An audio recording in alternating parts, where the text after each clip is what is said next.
হরে কৃষ্ণ, সকলকে আরও একটি সুন্দর ভিডিওতে সুস্বাগতম। আপনারা ভিডিওতে এখন যে ঘরটি দেখতে পাচ্ছেন, এই ঘরটি হচ্ছে শিশু নিমাইয়ের। ওই যে ওখানে লেখা আছে পিতা জগন্নাথ মিশ্র, মাতা সচী দেবী, শিশু নিমাই। এটা হচ্ছে নিমাইয়ের মন্দির। আর এই বৃক্ষটি যে দেখতে পাচ্ছেন, এটা হচ্ছে নিম বৃক্ষ। এই বৃক্ষটি 600 বছরের নাকি পুরানো। এবং এখানে যে সমস্ত ঝুনঝুনিগুলো বাঁধা আছে, যাদের সন্তানাদি হয় না, সেই সমস্ত মায়েরা এখানে ভগবানের কাছে মানসিক করে এগুলো বেঁধে রেখে যায় এবং যাতে তাদের সুসন্তান লাভ হয়।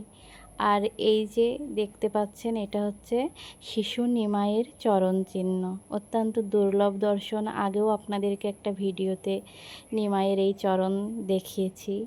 তা আপনাদের ভিডিওটি কেমন লাগলো অবশ্যই জানাবেন। এবং এটা হচ্ছে শ্রী চৈতন্য মহাপ্রভুর জন্মস্থান।